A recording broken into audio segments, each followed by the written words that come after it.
Putting on the serious hat for this one.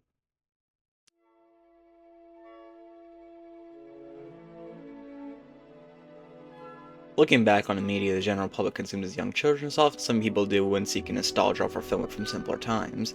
Those born in the 70s tend to gravitate towards music of that era. Those born in the 80s have a fondness of the styles that emerged from their younger years. Those born in the 90s appreciate the toys and school times of their childhood.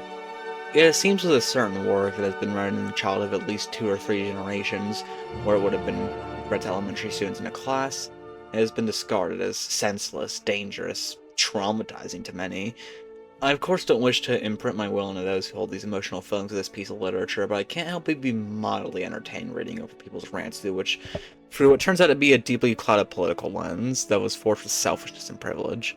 I'm of course talking about The Rainbow Fish by German Swiss author Marcus Phister, whose 1992 work is still the subject of controversy despite being an objectively good book. Today, I want to look in the meaning of every bit of this story. The scales, the fish group, the octopus, of course its connection to the modern society, linking it back to the idea that the state is what propagates local communities to become so divided, and how we can overcome this issue, as well as the frankly embarrassing outrage over such a simple text.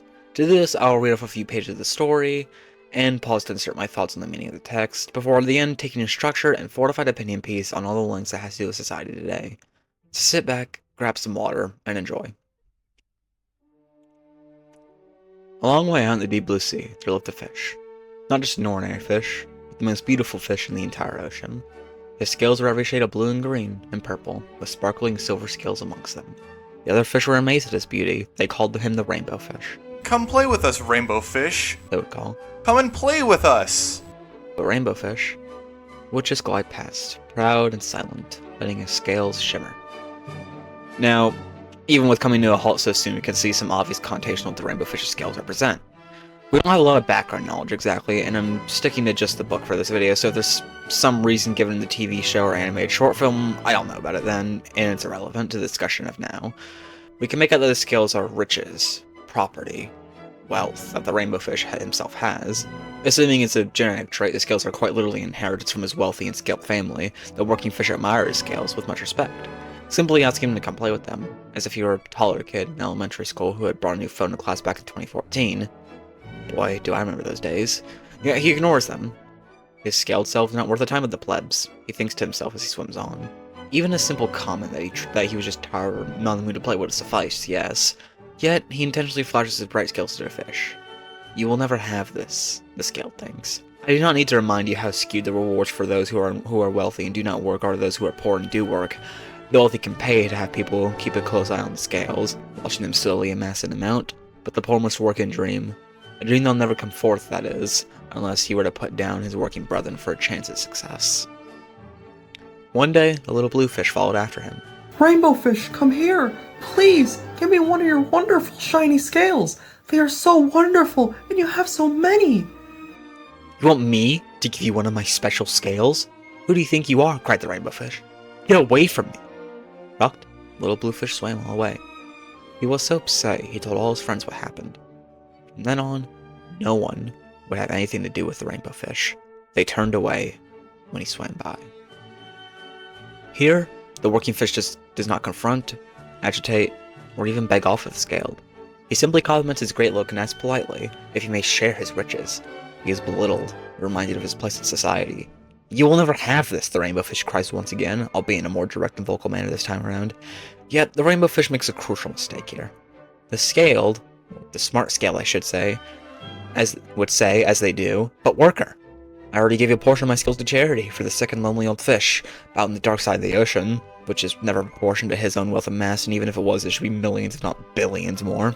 But if you weight yourself while utilizing freedom you have in this bright, civilized part of the endless waters, the below level is darker as he himself removes the light from the anglerfish to sell to his fellow scaled fish, for more scales to apply to himself cosmetically. The trade skills he only learnt, as his wealthy parents sent him to prestigious schooling for it, while the working fish are sent to the neglected public schooling in the lagoon shady areas. All of their students, when eating their thrown together meal of fish crumbs and worms, are envious, selfish even of those in the coral reef feasting on delicious mysis shrimp, and will one day lash out with frustration, which will carry on their personality and affect the fish around them for years to come. You one day too could have the same skills I do, but the rainbow fish does not do this. He instead has prejudice so deeply ingrained into his mind, he mocks and screams at the working fish, as those more skilled in their persuasion would do, but this is actually a blessing in disguise for the working fish. They have had the image of the grand sparkling fish, once as an example for them to one day achieve as propped up by the federal government body to keep its people in line, shattered. Little blue fish alerts his kin and folk about the rainbow fish. They turn away, to spend their free time on something more important instead of asking for the rainbow fish to spend time with them. It is here the rainbow fish finds himself disillusioned with its riches, as the fish's mind now sees through the illusion of wealth and material of the higher class. Without the working fish, the rainbow fish is nothing. He has no more people to gaze at him and to fulfill his ego.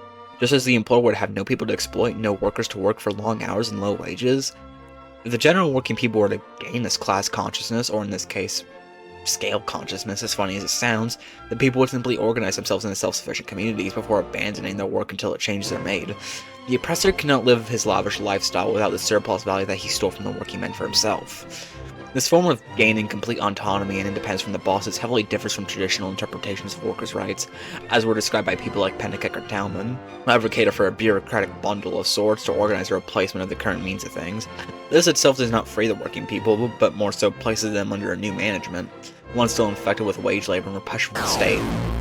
It cannot transition out of this phase either, as it was never meant to. The state itself leads to coercion of those who work with the threat of violence. If they were to speak out against such, that doesn't actually serve the people's needs. It takes away their individuality, their community, their autonomy, their inalienable rights, one could say. Capitalism is an economic system typified by these three things. 1. Private control of the means of production. That's a hierarchy. 2. Free exchange of goods and services on the market. 3. Wage labor. That's also a hierarchy.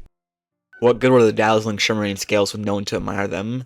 Now he was the loneliest fish in the entire ocean. One day, he poured out of his troubles to the starfish. I really am beautiful. Why doesn't anybody like me? I can't answer that for you, said the starfish. But if you go beyond the coral reef to a deep cave, you'll find the wise octopus. Maybe she can help you. The rainbow fish found the cave. It was very dark inside and he couldn't see anything. And suddenly, two eyes caught him in the glare, and the octopus emerged from the darkness. I've been waiting for you, said the octopus with a deep voice. The waves have told me your story. This is my advice. Give a glittering scale to each of the other fish. You will no longer be the most beautiful fish in the sea, but you will discover how to be happy. I can't, the rainbow fish started to say, but the octopus already disappeared into a dark cloud of ink. Give away my scales? My beautiful shining scales? Never. How can I ever be happy without them? Here we see the rainbow fish begin to question his own ways. This isn't exactly unheard of throughout history of members of the ruling class deciding to do away with their position for the greater good, but it is certainly rare. I'd say the most famous example is probably Ernesto Guevara.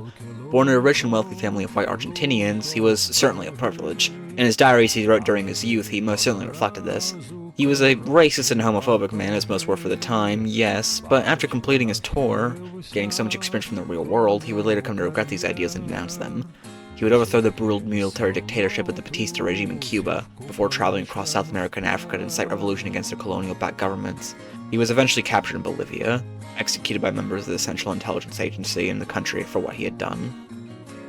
It's not unreasonable to see a bit of this awakening that Guevara had in the rainbow fish. Both were born to a stance of privilege and believed in their own supremacy as a result of it before then gaining real-world experience, causing them to heavily shift in their attitudes towards that privilege. I'd say that the starfish represents one institution, not one owned by the state, but one managed by the community, a team of elected intellectuals. Said intellectuals could then teach the general people their techniques, allowing the community to become more decentralized and much less reliant on others, while still being connected to their communities, resulting in complete self-governance. I'd say the starfish representation is not necessarily a singular person or body, but of a higher source of wisdom than anyone could possess. With the advice it gives to the rainbow fish being able to sway someone to such a stage of privilege as he is at, it would have to be very influential. So I'd say you could also make the argument that the starfish represents theory, the collected works of various Irish philosophers throughout history that can shape up a person's ideas. It's up to interpretation what exactly type of theory the star is representing, but I'd like to think it's a very simple sect of literature, as much as it's short, sweet, and to the point. It also encourages the rainbow fish to see the world for himself by going to the octopus for help, so I heavily doubt it'll be from an artist or collection of them that would be condescending or pretentious in their own works. Lenin. Their interpretation of the octopus is a lot easier to determine. It speaks with calmness and doesn't force their ideas on sharing with the rainbow fish, merely giving him the idea of what of what they have seen to be correct before. Perhaps they are well respected amongst the other fish and have even been chosen by them, a representative delegate almost. They embody the forgiving hand of the community itself, directly in contrast to the forced collectivization efforts of, per se, the early Chinese state or the RSFSR. She also doesn't seem to be calling for a collaboration of sorts between the skilled and the unskilled, where there would still be a form of hierarchy based on wealth and privilege, which goes against what many self-described third positions desire in a government. It's not to say the octopus is not a government, it could very well be, but it is to say it's not a state. A government is a mere organizing bond that community could set up and insert powers, fair or unfair, whilst the state upholds unjust hierarchies through coercion that actively harps its people at the benefit of themselves and their members, that are often picked to power through countless schemes, back alley deals, lobbying.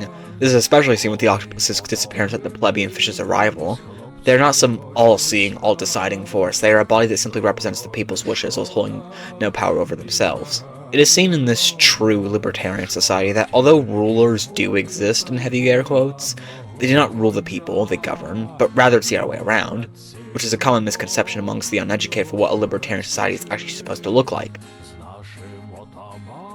Suddenly, he felt a light touch of a fin. The little bluefish was back. Rainbow fish, please don't be angry.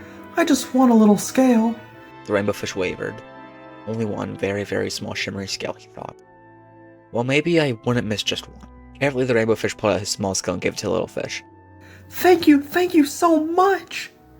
The little bluefish bubbled playfully as he tucked this shiny scale in among his blue ones. A rather peculiar feeling came over the rainbow fish. For a long time, he watched the little bluefish swim back and forth, with his new scale glittering in the water. The little bluefish whizzed through the ocean, with his scale flashing, so it didn't take long before the rainbow fish was surrounded by other fish. Everyone wanted the glittering scale. The rainbow fish shared his scales left and right. The more he gave away, the more delighted he became. When the water around him filled with glimmering scales, he at last felt home amongst the other fish. Finally, the rainbow fish was only one shining scale left. His most prized possession had been given away. Yet he was very happy. Come and play with us! Come on, rainbow fish! Come on and play with us! Here I come, said the rainbow fish. Happy as a splash. He swam off to join his friends.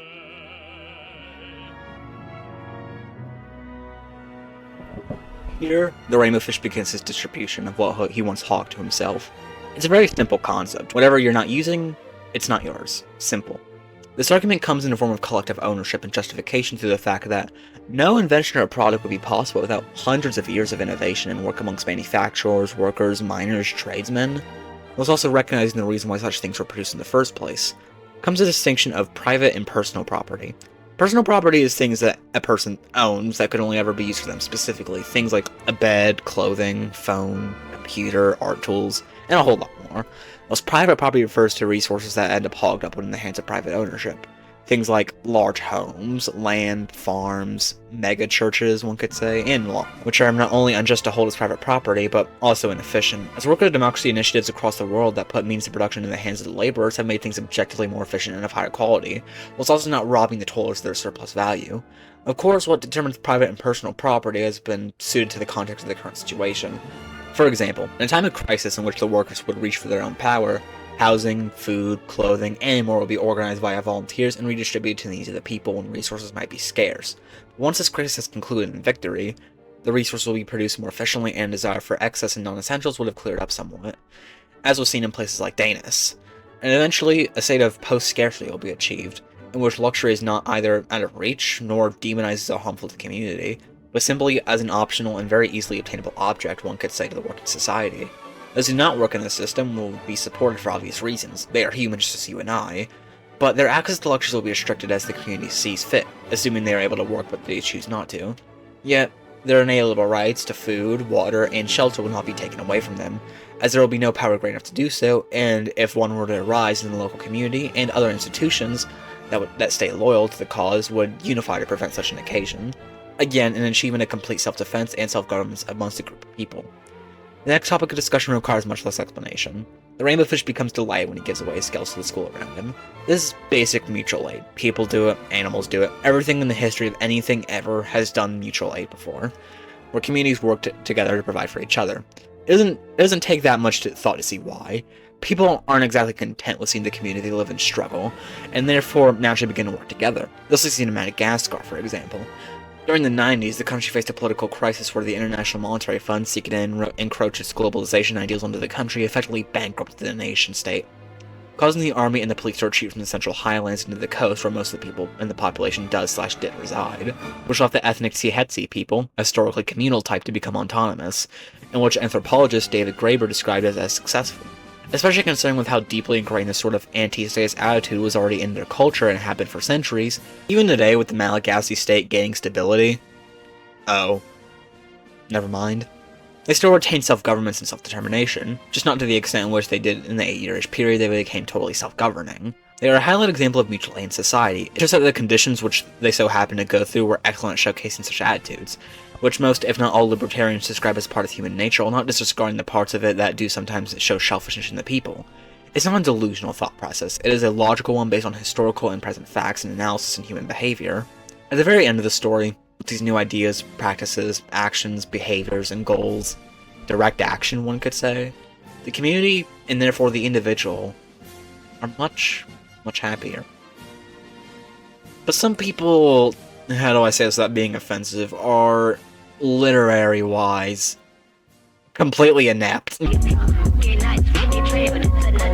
One of the book's most open critics, Neil Bort, said, "It is one of the biggest pieces of trash children's books ever published," and The Rainbow Fish only gets truly ostracized because he won't hand over parts of his body on demand in the name of equality.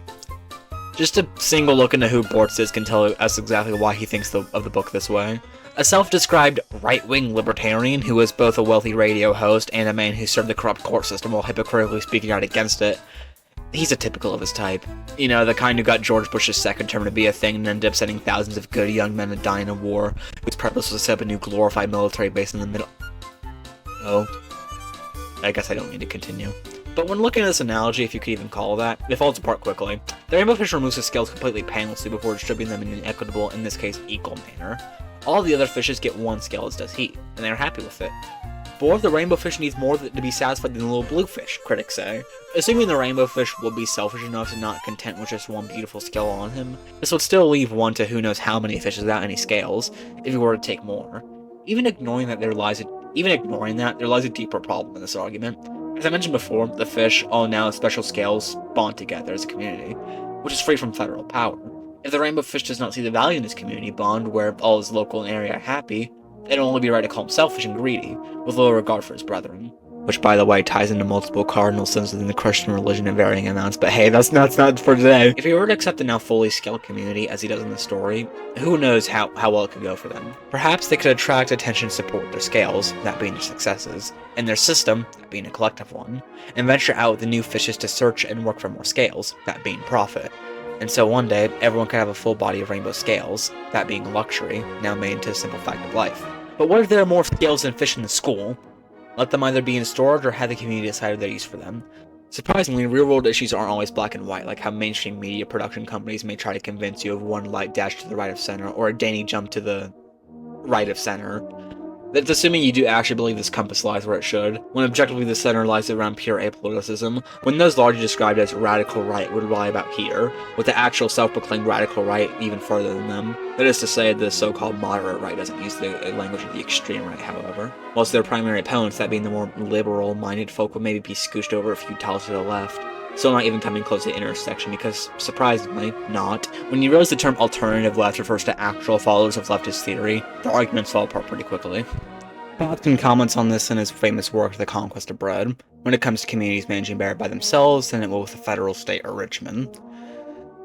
Repugnant task will despair, because it is evident that these unhealthy conditions are harmful to society as a whole. Slaves can submit to them, but free men will create new conditions, and their work will be pleasant and infinitely more productive.